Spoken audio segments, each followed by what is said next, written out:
بسم الله الرحمن الرحيم إن أول بيت وضع للناس للذي ببكة مباركا وهدى للعالمين فيه آيات بينات مقام إبراهيم ومن دخله كان آمنا ولله على الناس حج البيت من استطاع إليه سبيلا ومن كفر فإن الله غني عن العالمين.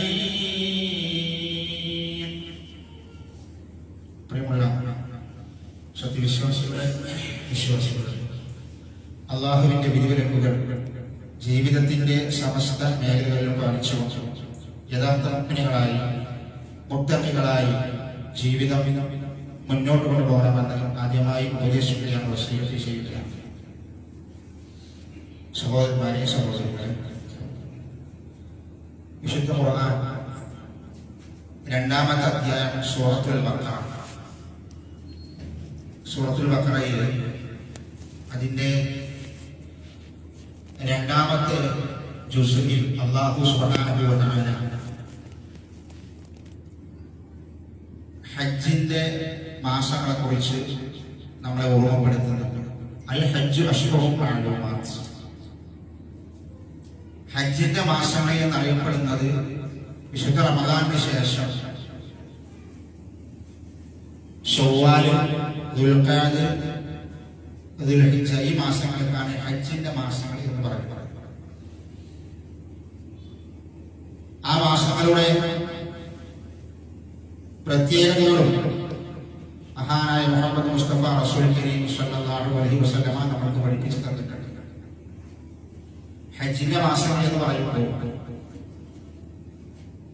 ഹജ്ജിന്റെ പ്രാധാന്യവും അതിന്റെ മഹത്വവും ഒക്കെ അറിയാത്തവരല്ല നമ്മളായ. ഇസ്ലാമിന്റെ 5 പ്രധാനപ്പെട്ട തൂണുകൾ ഒന്നുകൂടെ വ്യക്തമാക്കി പറഞ്ഞാൽ ബുനിയൽ ഇസ്ലാം അലാ ഖംസ് എന്ന് മുഹമ്മദ് മുസ്തഫ റസൂൽ കരീം സ്വല്ലല്ലാഹു അലൈഹി വസല്ലം പറഞ്ഞ ഹദീസ്. ഇസ്ലാം സ്ഥാപിക്കപ്പെട്ടിരിക്കുന്നത് എന്നാണ് ഇതിന്റെ അർത്ഥം. എന്താണ് ഇസ്ലാം ചോദിച്ചാൽ ഒരു ഉത്തരമുണ്ട്. മാഹുൽ ഇസ്ലാം, എന്താണ് ഇസ്ലാം ഒരാൾ ചോദിച്ചാൽ അതിന്റെ കൃത്യമായ മറുപടി അല്ലാഹുവിന്റെ പ്രവാചകൻ സ്വല്ലല്ലാഹു അലൈഹി വസല്ലം ഹദീസിൽ പഠിപ്പിച്ചു. ബുനിയൽ ഇസ്ലാം അലാ ഖംസ്, 5 കാര്യങ്ങളാണ് ഇസ്ലാം സ്ഥാപിക്കപ്പെട്ടിരിക്കുന്നത്. അത് 5 ഇല്ലെങ്കിൽ അത് പൂർത്തിയാകൂല. 4 കൊണ്ട് പൂർത്തീകരിക്കപ്പെടുകയില്ല, 1 കൊണ്ട് 2 കൊണ്ട് പൂർത്തീകരിക്കപ്പെടുകയില്ല. 5 കാര്യങ്ങൾ ചെറുപ്പം മുതലേ ചൊല്ലിപ്പറയുന്നവരും പാട്ടുപാടി പറയുന്നവരും എപ്പോഴും ഉച്ചരിക്കുന്നവരുമാണ് ഇസ്ലാമിന്റെ 5 തൂണുകൾ. നമ്മൾ ഓരോരുത്തരും പറയാറുണ്ട് ഷഹാദത്തു അല്ലാ ഇലാഹ ഇല്ലല്ലാഹ് വ അന്ന മുഹമ്മദർ റസൂലുള്ളാഹ്. ഷഹാദത്ത്, നമസ്കാരം, സകാത്ത്, സൗം, നോമ്പ്. അതിന്റെ 5ാമത്തെ തൂണാണ് അൽ ഹജ്ജ് എന്ന് പറയുന്നത്. വളരെ പ്രധാനപ്പെട്ട ഇസ്ലാമിലെ ഏറ്റവും പ്രധാനപ്പെട്ട കർമ്മങ്ങളിൽ ഒന്നാണ് ഈ 5ാമത്തെ പഞ്ചസ്തംഭങ്ങളിൽ 5ാമത്തെ സ്തംഭമായ ഹജ്ജ്. അതിന്റെ മാസമാണ് ശവ്വാൽ, ദുൽഖഅദ്. ഇപ്പോൾ നമ്മൾ നിലകൊള്ളുന്ന മാസവും അതാണ്. ഇനി വരാനിരിക്കുന്ന വലിയ ഒരു മാസം ഹജ്ജ് മാസം അതുമായി ബന്ധപ്പെട്ടതാണ്.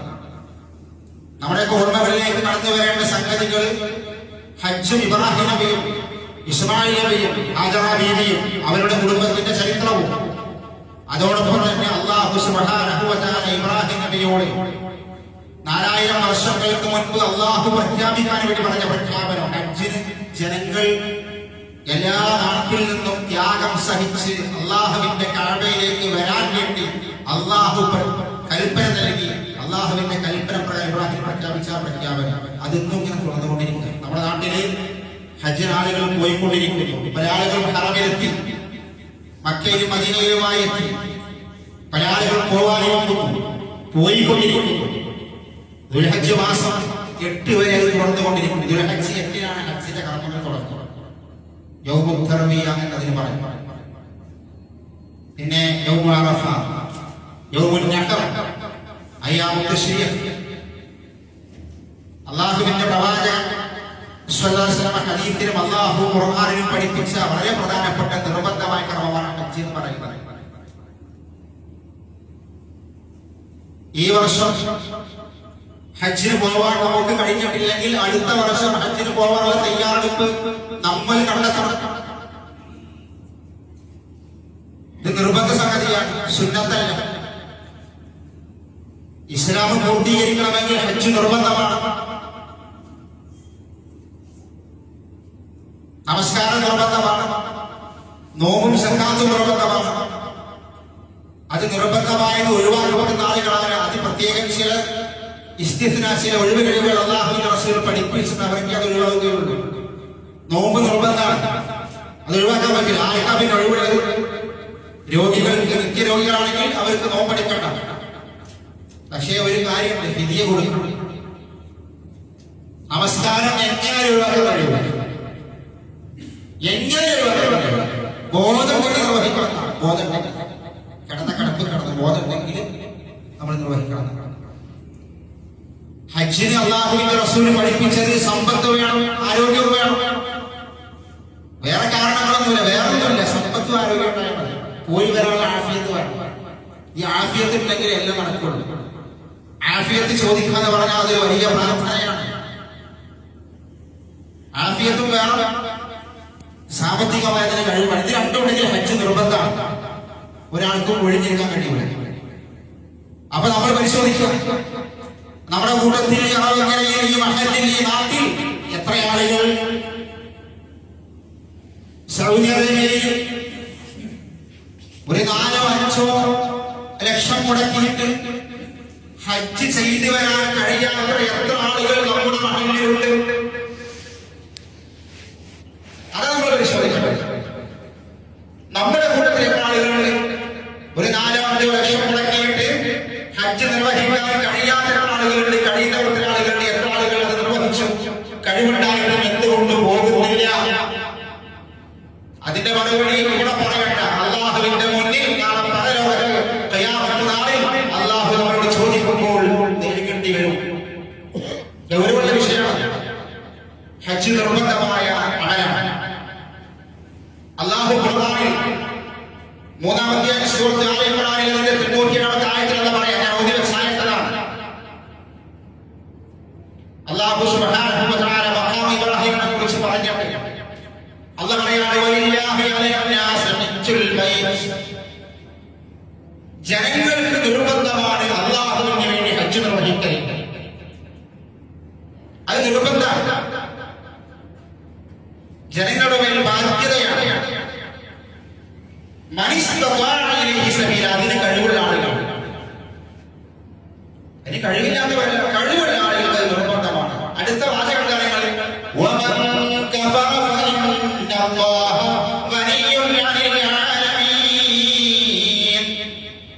ആരെങ്കിലും കുഫ്ർ കാണിക്കുകയാണെങ്കിൽ ഹജ്ജിനെ പറഞ്ഞിട്ട് അതിന് കഴിവുള്ളവർ പോകണമെന്ന് പറഞ്ഞിട്ട് അത് പറയാണ്. അത് ആരെങ്കിലും നിഷേധിക്കുകയാണെങ്കിൽ അത് ചെയ്യാത്ത ആളുകൾ ചെയ്യുന്നത് കുഫ്ർ തന്നെയാണ്. കഴിവുണ്ടായിട്ട് ഹജ്ജിന് ഇസ്തിഖാമത്തുണ്ടായിട്ട് സമ്പത്തും ആരോഗ്യവും ഉണ്ടായിട്ട് അത് നിർവഹിക്കാതിരിക്കുന്നതിനെ കുറിച്ച് പറയുമ്പോൾ പിന്നെ അതിനെ തള്ളിക്കളഞ്ഞാൽ അല്ലാഹു സുബ്ഹാനഹു വ തആല വലിയാണ്, ധന്യനാണ്. അല്ലാഹുവിന് നമ്മുടെ ആരുടെയും സഹായം ആവശ്യമില്ല. അല്ലാഹുവിന്റെ സഹായവും ഔദാര്യവും നമുക്കാണ് വേണ്ടത്. അപ്പൊ നമ്മൾ ചെയ്തേ പറ്റൂ. ആ കർമ്മങ്ങൾ നമ്മൾ പ്രത്യേകം ശ്രദ്ധിക്കണം. ഹജ്ജ് ചെയ്യാത്ത ആളുകൾ, അത് നിർവഹിക്കാത്തവർ, ഈ വർഷം തയ്യാറാവാത്ത ആളുകൾ, ഇനി ചെയ്യാൻ കഴിയണമെന്നില്ല. ഈ വർഷം അതിന്റെ സമയം കഴിയും. അടുത്ത വർഷത്തേക്ക് ഒരുങ്ങണം, തയ്യാറാവണം. ഇപ്പോഴേ തയ്യാറായാലേ അടുത്ത വർഷം നിർവഹിക്കാൻ കഴിയുള്ളൂ. ഇപ്പൊ മാനസികമായി അതിന് നമ്മൾ തയ്യാറെടുക്കണം. അല്ലാഹുവിന്റെ പ്രവാചകന്റെ സ്വഹാബിയായ ഉമർ ഫാറൂഖ് റളിയല്ലാഹു അൻഹു പറഞ്ഞ ഒരു വാചകമുണ്ട്. അദ്ദേഹം പറയാണ്, ഇമാം ബൈഹഖി റഹിമഹുല്ലാഹ് അദ്ദേഹത്തിന്റെ സുനനിൽ രേഖപ്പെടുത്തുകയാണ്. ഇമാം ഉമർ ഫാറൂഖ് പറഞ്ഞു, ലഖദ് ഹമത്തു അൻ അബ്അഥ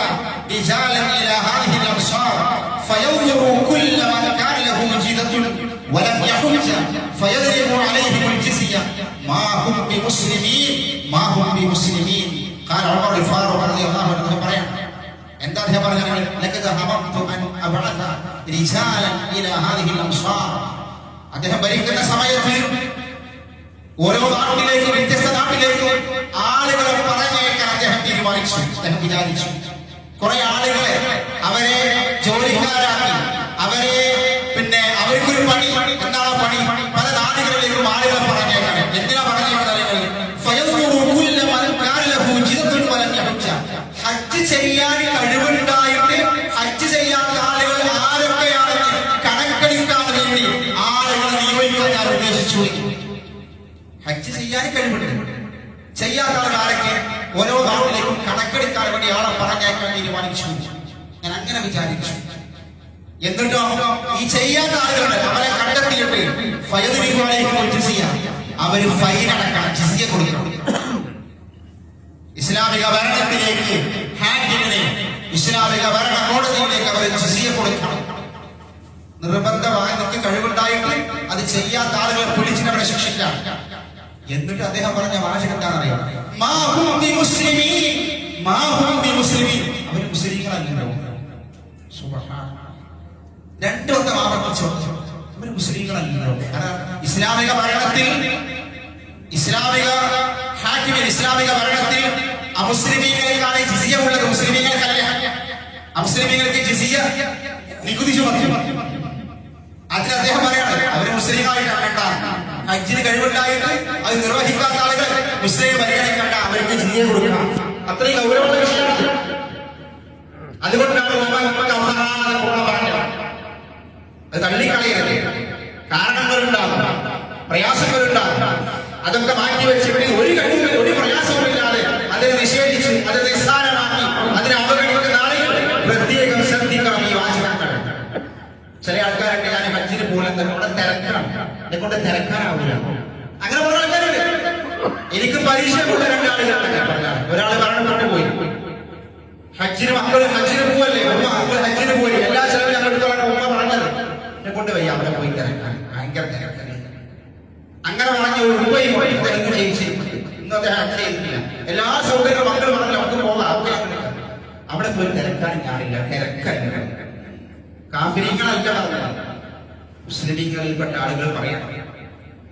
അങ്ങനത്തെ ആൾക്കാരുടെ അത്ഭുതമാണ്, അത്ഭുതം. അപ്പൊ ഇവരൊക്കെ ഈമാൻ എന്താ? ചെറുപ്പം മുതലേ നമ്മൾ ആഗ്രഹമാണ് കഅബാലയത്തിൽ പോയി ഹജ്ജ് നിർവഹിക്കണമെന്നുള്ള ഒരു മുഅ്മിനിന്റെ അഭിലാഷമാണ്, അവന്റെ ആഗ്രഹമാണ്, അവന്റെ മനസ്സ് നിറയാതാണ്. അതിന് അവസരം കിട്ടുമ്പോൾ തിരക്കാണ്. തിരക്കി പ്രയാസപ്പെട്ട് ത്യാഗം സഹിച്ച് അത് നിർവഹിക്കുമ്പോഴാണ് അല്ലാഹുവിന്റെ റസൂൽ പറഞ്ഞ ഹജ്ജ് മബ്റൂറാവുക. അതുകൊണ്ട് സഹോദരന്മാരെ, സഹോദരികളെ, അത് പ്രത്യേകം നമ്മൾ ശ്രദ്ധിക്കേണ്ടതുണ്ട്. അല്ലാഹുവിന്റെ പ്രവാചകൻ സ്വല്ലല്ലാഹു അലൈഹി വസല്ലം ഹജ്ജിനെ കുറിച്ച് പറഞ്ഞപ്പോൾ അല്ലാഹുവിന്റെ റസൂൽ പറഞ്ഞു, അല്ലാഹുവിന്റെ റസൂൽ പഠിപ്പിച്ച രൂപത്തിൽ ഹജ്ജ് നിർവഹിക്കുന്ന ആളുകൾക്ക് അല്ലാഹുവിന്റെ റസൂൽ പറഞ്ഞത് രണ്ട് കാര്യമാണ്.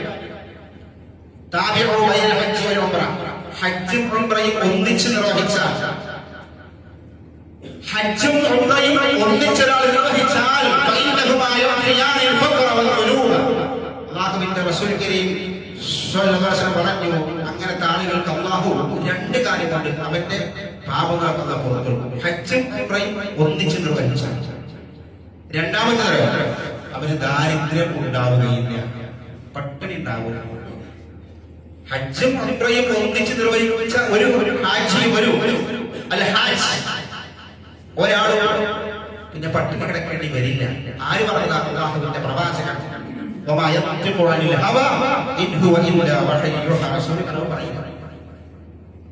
അതിന്റെ പ്രതിഫലമാണ്.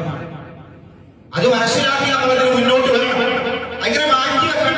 കുറെ പ്രായം ചെയ്യാനുള്ളതല്ല ഹജ്ജ് എന്ന് പറഞ്ഞാൽ.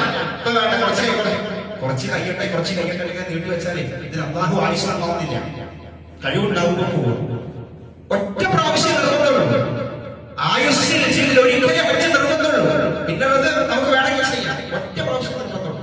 അത് നീട്ടി വെക്കാൻ പറ്റൂല. അല്ലാഹുവിന്റെ റസൂൽ ഹദീസിൽ പറയാം, അല്ലാഹുവിന്റെ ഹജ്ജിന് വേണ്ടി നിങ്ങൾ ധൃതി കാണിക്കണം.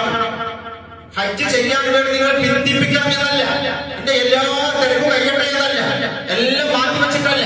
ഹജ്ജിന് നിങ്ങൾ ധൃതി കാണിക്കണം. فإن أحدكم لا يدري ما يعمله فإن أحدكم لا يدري ما يعمله അവൻ അറിയില്ല അല്ലെങ്കിൽ നിങ്ങൾക്കറിയില്ല അതിനിടയിൽ എന്തൊക്കെയാണ് നിങ്ങൾ വിചാരിക്കാത്തത് ഒന്നുപടികാണ് പറയാൻ കഴിയില്ല. പെട്ടെന്ന് ചെയ്യണം, നീട്ടി വെക്കണ്ട. അതിനിടയിൽ എന്തൊക്കെ അവിചാരിതമായ സമയത്ത് പറയാൻ പറ്റില്ല. അതുകൊണ്ടാണ് അള്ളാഹുവിന്റെ റസൂൽ പറഞ്ഞത് അതിന് കഴിവുണ്ടാകുമ്പോൾ നമ്മളത് ചെയ്യാം. എന്താ അതിന്റെ പ്രത്യേകത? അള്ളാഹുവിന്റെ പ്രവാചകൻ സ്വല്ലല്ലാഹു അലൈഹി വസല്ലമ ഹജ്ജിനെ കുറിച്ച് പറഞ്ഞപ്പോ അതിന്റെ മഹത്വം അള്ളാഹുവിന്റെ റസൂൽ പറഞ്ഞു. അള്ളാഹുവിന്റെ റസൂൽ ഒരു ഹജ്ജ് നിർവഹിച്ചു. പ്രവാചകൻ ഹജ്ജ് നിർവഹിച്ചുകൊണ്ട് റസൂലുള്ളാഹിന്റെ അവസാനത്തെയും ആദ്യത്തെയും ഹജ്ജ് നിർവഹിച്ചുകൊണ്ടിരിക്കുന്ന സമയത്ത് അള്ളാഹുവിന്റെ റസൂല് മിനയിൽ നിൽക്കുമ്പോ റസൂലുള്ളാഹി സ്വല്ലല്ലാഹു അലൈഹി വസല്ലം മിനയിൽ നിൽക്കുന്ന സമയത്ത് രണ്ട് സ്വഹാബികൾ റസൂലിന്റെ അടുക്കിലേക്ക് കടന്നു വന്നു. അതിലൊന്നും ഒരു അൻസാരിയാണ്. രണ്ട് സ്വഹാബികൾപ്പെട്ട ഒരു അൻസാരി പ്രവാചകനിൽ വന്നുകൊണ്ട് ചോദിച്ചു, അല്ലാഹുവിന്റെ റസൂലേ, താങ്കൾ ഹജ്ജിന്റെ കർമ്മത്തിലാണല്ലോ, എനിക്ക് ചില സംശയങ്ങളുണ്ട്. അദ്ദേഹം ചോദിക്കുന്നത്, ഇത്രയും പ്രയാസപ്പെട്ട് കഷ്ടപ്പെട്ട് ഹജ്ജ് നിർവഹിച്ചാൽ എന്താ കിട്ടാനുള്ളത് എന്നാണ്, എന്താ ലഭിക്കാനുള്ളത്? അള്ളാഹുവിന്റെ പ്രവാചകൻ ഹജ്ജിന്റെ കർമ്മം നിർവഹിക്കെ മിനയിൽ വെച്ചിട്ട് അള്ളാഹുവിന്റെ റസൂല് ഓരോ കർമ്മവും വീട്ടിൽ നിന്ന് ഹജ്ജിന് പുറപ്പെട്ട് ഹജ്ജ് നിർവഹിച്ച് ത്വാഫ് വിദാഉം കഴിഞ്ഞ് അവസാനം തിരിച്ച് മടങ്ങി വരുന്ന സമയം വരെയുള്ള ഓരോ കർമ്മത്തിന്റെ പ്രതിഫലങ്ങൾ റസൂലുള്ളാഹി എണ്ണി സ്വഹാബിക്ക് പഠിപ്പിച്ചു കൊടുത്തു. അള്ളാഹുവിന്റെ റസൂൽ അദ്ദേഹം ചോദിച്ച ചോദ്യം ഇതാണ്, അള്ളാഹുവിന്റെ റസൂലേ, عن مخرجك من بيتك تقوم البيت الحرام وما لك فيه. അല്ലാഹുവിന്റെ റസൂലേ, വീട്ടിൽ നിന്ന് പുറപ്പെട്ട് കഅബയിലേക്ക് എത്തിയിട്ട് ഇവിടുത്തെ ഹജ്ജ് നിർവഹിച്ചാൽ എന്താ അതുകൊണ്ട് കിട്ടാൻ? എന്താ ചോദ്യം? വഖൂഫുക അശിയത അറഫ, അറഫയിൽ നിൽക്കുന്നു, അവിടുത്തെ പ്രാർത്ഥിക്കുന്നു, ത്വാഫ് ചെയ്യുന്നു, സഫാ മറുപടി ഓട്ടം നടത്തുന്നു, എന്താ കിട്ടാൻ? ഇതാണ് ചോദ്യം. അപ്പൊ അല്ലാഹുവിന്റെ റസൂൽ അതിന്റെ മറുപടി ഇങ്ങനെ പറഞ്ഞു, ഫഇന്നക ഇദാ ഖറജത മിൻ ബൈതിക തഖൂം البيت الحرام, നീ നിന്റെ വീട്ടിൽ നിന്ന് ഹജ്ജിന് നിയ്യത്ത് വെച്ച് പുറപ്പെട്ട് കഴിഞ്ഞാൽ, ഇത് ശരിക്കും ശ്രദ്ധിച്ചോളിക്കണം.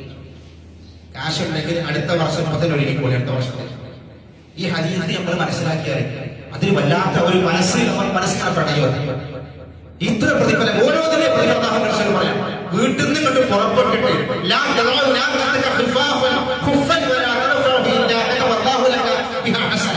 റസൂൽ പറയാണ്, വീട്ടിൽ നിന്ന് പുറപ്പെട്ട് സൗദി അറേബ്യയിൽ കഅബയിലേക്ക് എത്തുന്നത് വരെ ഓരോ നിനക്ക് നന്മയാണ്. എത്രയാണ്? എത്ര രാജ്യങ്ങൾ പിന്നിട്ട് പോകണം? എത്ര കിലോമീറ്റർ അപ്പുറത്താണ്? അവിടേക്ക് ഓരോ കാലടിക്കും നിനക്ക് നന്മയാണ്. അടുത്ത വാചകത്തിൽ റസൂൽ പറയാണ്, ഓരോ കാലടിക്കും നിന്റെ ഓരോ തിന്മയും വായിച്ചു കളയും. ഒരു കാലടിക്കും ഒരു നന്മയും ഒരു തിന്മയും അല്ലാഹു വായിച്ചു കളയും. ഒരു നന്മ രേഖപ്പെടുത്തും, ഒരു തിന്മ അല്ലാഹു വായിച്ചു കളയും. അടുത്ത വാചകം റസൂൽ പറയാണ്, തവാഫ് കഴിഞ്ഞാൽ 2 റക്അത്ത് നമസ്കാരമുണ്ട്. തവാഫിന് ശേഷമുള്ള 2 റക്അത്ത് നമസ്കാരത്തിന്റെ പ്രതിഫലം റസൂൽ പറയാണ്,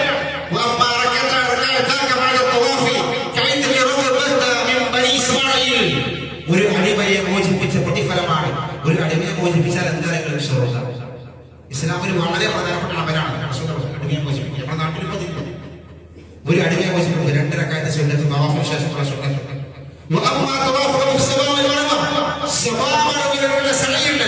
അങ്ങനെ ഒരാൾ നിർവഹിച്ചാൽ 70 അടിമകളെ മോചിപ്പിച്ച പ്രതിഫലമാണ്. സഫാ മറുവകളുടെ സമയമുണ്ടല്ലോ, 70 അടിമകളെ മോചിപ്പിച്ച. ഇത് ലോകത്ത് ഒരു അമലിനുമില്ല. ഈ പറയപ്പെട്ട ഒരു അമലിനുമില്ല. അടുത്ത റസൂൽ പഠിപ്പിച്ചിട്ട് ഈ സ്വഹാബി പഠിപ്പിച്ചിട്ടാണ് യൗമ അറഫ, ദുൽഹജ്ജ് 9 അറഫ ദിവസം വൈകുന്നേരം വരെ അറഫയിൽ സംഗമിക്കുന്ന ആളുകൾ, അറഫയുടെ അന്ന് പ്രദോഷത്തിൽ അറഫയിൽ നിൽക്കുന്ന ആളുകളുടെ പ്രതിഫലം റസൂൽ പറയാണ്. അന്ന് വൈകുന്നേരം അറഫയിൽ നിന്ന് പ്രാർത്ഥിച്ചാൽ അല്ലാഹു 1ാമത്തെ ആകാശത്തിലേക്ക് ഇറങ്ങി വരും. അറഫയിൽ വൈകുന്നേരം നിന്ന് പ്രാർത്ഥിക്കും, അല്ലാഹു 1ാമത്തെ ആകാശത്തിലേക്ക് ഇറങ്ങി വരും. അല്ലാഹു പറയും, ഫയുബാഹിബികുൽ മലായിക, മലക്കുകളോട് അല്ലാഹു ഈ ഹാജിമാരെ ചൂണ്ടിയിട്ട് അല്ലാഹു പെരുമ കാണിക്കും. മലക്കാട് ഏറ്റവും ശ്രേഷ്ഠരായ ശക്തികൾ അവരോട് പറയും, എന്റെ അടിമകളെ കണ്ടങ്ങൾ വൈകുന്നേര സമയത്ത് അറഫിൽ സംഗമിക്കുന്നവരെ ചൂണ്ടി അല്ലാഹു പറയും മലക്കുകളോട്. എന്നിട്ട് അല്ലാഹുവിന്റെ റസൂൽ പറയാണ്, യഖൂലു ഇബാദി ജാഊനി ശഅതൻ ലോകത്തിന്റെ എല്ലാ ഭാഗത്തും എന്റെ അടിമകൾ ഹജ്ജിന് വേണ്ടി വന്നിരിക്കാൻ ത്യാഗം സഹിച്ചിട്ട് എന്ന് പറയാൻ മലക്കളോട്. എന്നിട്ട് അല്ലാഹു പറഞ്ഞു കൊടുക്കും,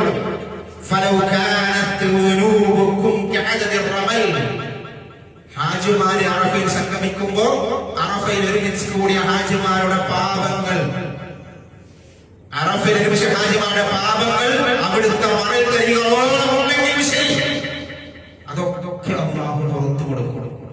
അടുത്ത ആശയങ്ങൾ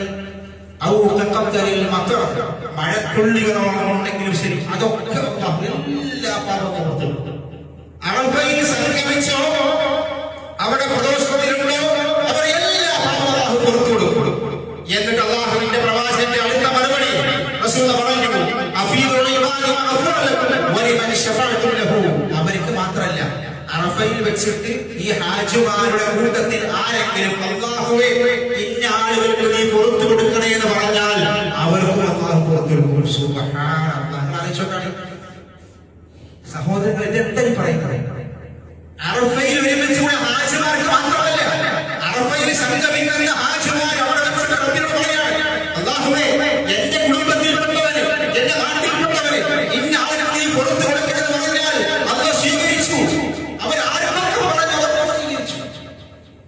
അതാണ് അറഫയുടെ പ്രത്യേകത. അറഫയിൽ സംഗമിക്കുന്ന ഒരാൾ ആർക്കൊക്കെ വേണ്ടി പ്രാർത്ഥിച്ചു അതൊക്കെ സ്വീകരിച്ചു. അതുകൊണ്ടാണ് ജനങ്ങൾ അറഫയിൽ വെച്ച് പ്രാർത്ഥിക്കുമ്പോൾ നിങ്ങൾ പ്രത്യേകം ശ്രദ്ധിക്കണമെന്ന് പറയുന്നത്. അറഫയിൽ വെച്ച് പ്രാർത്ഥിക്കുന്ന ഹാജിമാരെ ആർക്കും വേണ്ടി ശഫാഅത്ത് കൊണ്ട് സ്വീകരിച്ചു. നമ്മൾ ഈ പ്രാർത്ഥിക്കാൻ വേണ്ടി പറയുമ്പോൾ പ്രാർത്ഥിക്കാൻ അല്ല, നമ്മൾ പ്രാർത്ഥിക്കുമെന്ന് പറഞ്ഞാൽ പ്രാർത്ഥിക്കണം. അതൊരു കരാറാണ്, അതൊരു വാക്കാണ്. ചില ആൾക്കാർ പ്രാർത്ഥിക്കാന്ന് പറയും, പിന്നെ അതൊന്നും മെയിൻ ചെയ്യൂല. അവർക്ക് അവിടത്തെ ഓർമ്മ ഉണ്ടാവില്ല. അവർ പറയുന്നത് ഒരാളെ അവരോട് പ്രത്യേകം പ്രാർത്ഥിക്കാൻ വേണ്ടി പറഞ്ഞാൽ അത് എഴുതി വെക്കണം എന്നാണ്. ഒരു നല്ലൊരു മനുഷ്യൻ, ഒരു സ്വാത്വികനായ മനുഷ്യൻ ഹജ്ജിന് പോകുന്ന സമയത്ത് അദ്ദേഹത്തോട് പ്രാർത്ഥിക്കണമെന്ന് പറഞ്ഞു. അപ്പൊ അദ്ദേഹം, ഞങ്ങൾ നേരിൽ കണ്ടു, അദ്ദേഹം പ്രാർത്ഥിക്കണമെന്ന് പറഞ്ഞപ്പോ പ്രത്യേകം ആവശ്യപ്പെട്ട് പറഞ്ഞപ്പോ അദ്ദേഹത്തിന്റെ ബാഗ് എടുത്തിട്ട്, ഡയറി എടുത്തിട്ട് എന്റെ പേരും ഇതൊക്കെ എഴുതി വെക്കുന്നത്, അവിടുന്ന് ഹറമിലെത്തിയിട്ട് ഇത് നോക്കണം, ആരൊക്കെ എന്നോട് പ്രാർത്ഥിക്കാൻ വേണ്ടി പറഞ്ഞു പ്രത്യേകം പറയാനാണ്. അതൊരു കരാറാണ്. ഈ പുസ്തകത്തിൽ നോട്ട് ചെയ്ത് നോക്കിയാണ് അവിടുന്ന് ആരൊക്കെ പറഞ്ഞു അവർക്ക് വേണ്ടി പ്രാർത്ഥിക്കാം. ആ കർമ്മം അത്ര സുന്ദരമാണ്. കാരണം അവരെ ആരും വേണ്ടി പ്രാർത്ഥിച്ചത് സ്വീകരിക്കുന്ന അല്ലാഹുവിന്റെ റസൂൽ ഹദീസിൽ പറഞ്ഞു. മാത്രമല്ല അല്ലാഹുവിന്റെ റസൂൽ വീണ്ടും പറയാണ്, ജംറയിൽ കല്ലെറിഞ്ഞാൽ ഓരോ കല്ലിനും അല്ലാഹു സുബ്ഹാനഹു വ തആല വൻപാപങ്ങൾ പൊറുപ്പിക്കുന്ന, വൻപാപങ്ങൾ മാപ്പാക്കുന്ന പ്രതിഫലം നൽകുന്നതാണ് ജംറയിലെ ഓരോ കല്ലുകൾ. ഇതൊക്കെ ലോകത്തിൽ ഈ ഹജ്ജിന് മാത്രമേ അല്ലാഹുവിന്റെ റസൂൽ പഠിപ്പിച്ചിട്ടുള്ളൂ. അടുത്ത അല്ലാഹുവിന്റെ റസൂൽ പറഞ്ഞു, ബലികർമ്മം നിർവഹിച്ചാൽ അതിന്റെ പ്രതിഫലം അല്ലാഹു പരലോകത്തേക്ക് മാറ്റി വെച്ചിരിക്കണം. അത് അല്ലാഹു പരലോകത്തിലേക്ക് മാറ്റി വെച്ചിരിക്കണം. അത് വേറെ അല്ലാഹു കൊടുക്കും. ഇതിനൊക്കെ പ്രതിഫലം വേറെ ഉണ്ട്, പക്ഷേ ബലിയുടെ അല്ലാഹു പ്രത്യേകം മാറ്റി വെച്ചിരിക്കണം. എന്നിട്ട് അല്ലാഹുവിന്റെ റസൂൽ പറഞ്ഞു, ഹജ്ജ് നിർവഹിച്ചിട്ട് തലമുണ്ടത് നടത്തി കഴിഞ്ഞാൽ ഓരോ തലമുടിക്കും ഓരോ നന്മയാണ് പ്രതിഫലം. തലയുടെ മുടി കളയുമ്പോൾ ഓരോ മുടിക്കും ഓരോ പ്രതിഫലം. അതുകൊണ്ട് സഹോദരന്മാരെ, സഹോദരികളെ, ഇതിന്റെ പ്രതിഫലം മനസ്സിലാക്കി, ഇതിന്റെ സുന്നത്ത് മനസ്സിലാക്കി നമ്മൾ പ്രത്യേകം ശ്രദ്ധിക്കുക. ഈ ഹജ്ജൊക്കെ നിർവഹിച്ചിട്ട് അവസാനം തവാഫുൽ വിദാഉ കഴിഞ്ഞ് മടങ്ങി പോരുന്ന സമയത്ത് റസൂൽ പറയുന്ന ഇതിന്റെ അവസാനം മടങ്ങി പോരുമ്പോൾ ഒരു മലക്ക് വരും. ഓരോ ഹാജികൾക്കും ഓരോ മലക്ക് വരും. മലക്ക് വന്നിട്ട്, അത് നമുക്ക് ഇവർക്ക് മനസ്സിലാക്കാൻ കഴിയില്ല. മലക്ക് വന്നിട്ട് ആ മലക്കെല്ലാം ചെയ്യാനറിയാം. ഈ ഹാജിയുടെ തോളിൽ വന്ന് കൈവച്ചിട്ട് മലക്ക് ഈ ഹാജിയോട് തവാഫുൽ വിദാഅ് കഴിഞ്ഞ് തിരിച്ചു പോരും, അവർ മടങ്ങി പോരുമ്പോ, നാട്ടിലേക്ക് മടങ്ങുമ്പോൾ ഈ മലക്ക് അവരോട് പറയും, ഇനിയുള്ള കാലം സൽക്കർമ്മങ്ങൾ ചെയ്ത് ജീവിക്കുക, താങ്കളുടെ എല്ലാ പാപ അല്ലാഹു പുറത്തു വിട്ട് മുന്നോട്ട് പോയിക്കോ എന്ന് പറഞ്ഞ മലക്ക് നമ്മളെ യാത്രയാക്കുമെന്ന് അല്ലാഹുവിന്റെ റസൂൽ പറയുന്നത്. അതുകൊണ്ട് സഹോദരന്മാരെ, സഹോദരികളെ, ഈ പ്രതിഫലത്തെ മനസ്സിലാക്കി കഴിവുള്ള ആളുകൾ അതിനുവേണ്ടി ശ്രമിക്കുക. അല്ലാഹു സുബ്ഹാനഹു വ തആല തൗഫീഖ് നൽകുമാറാവട്ടെ.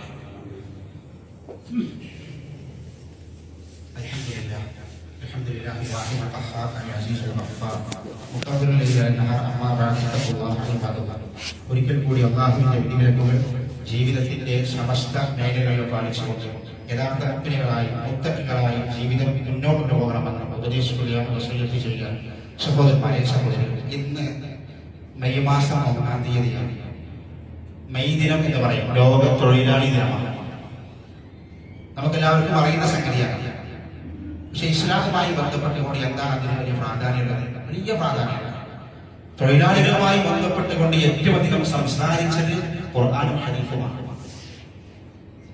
തൊഴിലാളികളെ കുറിച്ച് ഏറ്റവും അധികം സംസാരിച്ചത് ഖുർആനും ഹദീസുമാണ്. നൂറ്റാണ്ടുകൾക്ക് മുമ്പ് അല്ലാഹു ഖുർആനിലും റസൂൽ ഹദീസിലും തൊഴിലിനെ കുറിച്ചും തൊഴിലാളികളെ കുറിച്ചും അവരുടെ വേതനത്തെ കുറിച്ചും അവരുടെ അവകാശത്തെ കുറിച്ചും കൃത്യമായി പഠിപ്പിച്ചിട്ടുണ്ട്. ഇപ്പോഴല്ലേ ഇതൊക്കെ തുടങ്ങി. അല്ലാഹുവിന്റെ റസൂൽ അല്ലാഹു ഖുർആനിൽ പറഞ്ഞ ചരിത്രമുണ്ട്, മൂസാ നബിയുടെ ചരിത്രം. മൂസാ നബി രക്ഷപ്പെട്ടു വരുന്ന സമയത്ത് അല്ലാഹുവിന്റെ പ്രവാചകൻ മൂസാ നബി 2 പെൺകുട്ടികൾ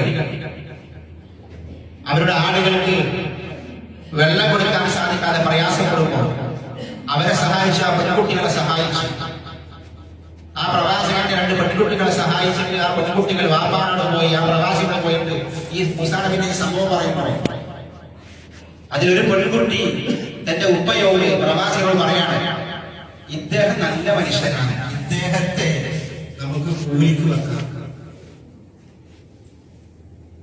നമുക്ക് കൂലിക്ക് പണിയെടുക്കാൻ പറ്റിയ ആളാണ്. എന്നിട്ട് ഖുർആൻ ആയത്ത് പറയണം, ഇന്ന ഖൈറ മൻ ഇസ്തഅജർതൽ ഖവിയ്യുൽ അമീൻ. അതാണ് പ്രയോഗം. ഈ കൂലിക്കാർ, ഈ തൊഴിലാളികളല്ലോ, അദ്ദേഹം ഖവിയാണ്, അമീനാണ്, സത്യസന്ധനായ തൊഴിലാളിയാണ്. വഞ്ചന കാണിക്കൂല, കൃത്രിമം കാണിക്കൂല, തൊഴിൽ കൃത്യമായിട്ട് തൊഴിലെടുക്കാൻ കഴിവുള്ള ആളുമാണ്. നമ്മളെ കൊണ്ട് കഴിയാത്ത പണി എടുക്കാൻ പാടില്ല, ഒരു കാശ് വാങ്ങാൻ പാടില്ല, കഴുകി മാറ്റാൻ പഠിക്കാൻ പാടില്ല, അതിന് സത്യസന്ധത കാണിക്കാൻ പാടില്ല. അവിയാണ്, അമീനാണ് തൊഴിലാളി.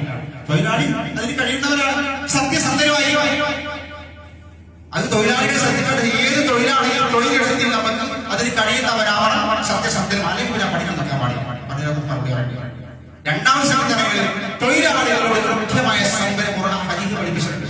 റസൂൽ പറഞ്ഞിട്ടുണ്ട്, തൊഴിലാളികൾക്ക് അവരുടെ വിയർപ്പ് വരുന്നതിന് മുൻപ് തന്നെ കൂലി കൊടുക്കുമാണ്. അത് തൊഴിലെടുക്കുന്ന ഉടമകൾ ശ്രദ്ധിക്കേണ്ട സംഗതിയാണ്. ലഭിക്കുന്ന ആളുകൾ ജോലി എടുത്തിട്ട് 1 മാസം 2 മാസം അല്ലെങ്കിൽ രാവിലെ ജോലി എടുത്ത് പിന്നെ ആ കൂലിക്ക് വേണ്ടി അവന്റെ വാതിൽ പോയി നിൽക്കാൻ പാടില്ല. അതിനുവേണ്ടി വരിക്കുക, അവരെ 10 വട്ടം വിളിക്കുക. ഇന്നലത്തെ കൂലി തന്നില്ല, കഴിഞ്ഞ മാസം കിട്ടിയിട്ടില്ല, വളരെ വഞ്ചനയാണ്. പരലോകത്തെ മറുപടി പറയേണ്ടി വരും. തൊഴിലാളി കൂലി കൃത്യമായിട്ട് കൊടുക്കും. അതിങ്ങനെ ഇറങ്ങി വാങ്ങാനുള്ളത് അവന്റെ അവകാശമാണ്. എന്താ റസൂലാണ് വിയർപ്പ് വരുന്നത് മുൻപ് കൊടുക്കും, അതാണ് റസൂൽ പറഞ്ഞത്. അത് പ്രത്യേകം നമ്മൾ ശ്രദ്ധിക്കണം, അവരുടെ അവകാശങ്ങളെ ശ്രദ്ധിക്കണം. ചിലപ്പോ ചില തൊഴിലാളികൾക്ക് റെസ്റ്റ് കൊടുക്കൂല, റെസ്റ്റ് ഉണ്ടാകൂല, റെസ്റ്റ് ഇല്ലാതെ പീഡിപ്പിക്കാം, പീഡിപ്പിക്കാം. അതൊന്നും ഇസ്ലാം അംഗീകരിക്കുന്നില്ല. അവരുടെ അവകാശങ്ങൾ കൊടുക്കണം, റെസ്റ്റ് കൊടുക്കണം, അവരെ ആദരിക്കണം, അവരെ ബഹുമാനിക്കുക ചെയ്യണം. അല്ലാഹുവിന്റെ പ്രവാചകനെ ഒരു ഹദീസിൽ പറയാണ്, 3 ആളുകളോട് അല്ലാഹുവിന്റെ റസൂൽ 3 ആളുകളോട് പരലോകത്ത് തർക്കിക്കും. 3 ആളുകളോട് അല്ലാഹു തർക്കിക്കും. അതിലൊരാളാണ് ഒരു കൂലിക്കാരനെ വിളിച്ചിട്ട് നല്ലവണ്ണം പണിയെടുപ്പിച്ചു, ഇന്നലെ വരെ പണിയെടുപ്പിച്ചിട്ട് അതിന് കൂലി മുഴുവൻ കൊടുത്തില്ല. കൂലി പറഞ്ഞതിന് കൂലി മുഴുവൻ കൊടുത്തില്ലേ പരലോകത്ത് അല്ലാഹു അവരോട് തർക്കിക്കും, അവൻ അല്ലാഹു പിടിക്കും. അത് ശ്രദ്ധിക്കണം നമ്മൾ. അതുകൊണ്ട് സഹോദരൻ ഇതൊക്കെ തൊഴിലെടുക്കുമ്പോൾ തൊഴിലാളികളും അതിന് കൂലി കൊടുക്കുന്നവരുമൊക്കെ ഇത് ശരിക്കും മനസ്സിലാക്കി പ്രവർത്തിക്കണം, അല്ലെങ്കിൽ അതൊക്കെ പരലോകത്ത് പ്രയാസമാകുമെന്നാണ് ഖുർആൻ ഹദീസ് പഠിപ്പിക്കുന്നത്. അല്ലാഹുവിന്റെ നിയമങ്ങൾ പാലിച്ച് മുന്നോട്ട് പോകുന്ന തൗഫീഖ് അല്ലാഹു സുബ്ഹാനഹു വ തആല നൽകുമാറാവട്ടെ. അല്ലാഹുമ്മ ഗ്ഫിർ ലിൽ മുഅ്മിനീന വൽ മുഅ്മിനാത്ത് വൽ മുസ്ലിമീന വൽ മുസ്ലിമാത്ത് അൽ അഹ്യാഇ വൽ അംവാത് ഇന്നക മുജീബു ദഅവാതി യാ ഖാദിയൽ ഹജാത്. اللهم اجرنا من النار، اللهم اجرنا من النار.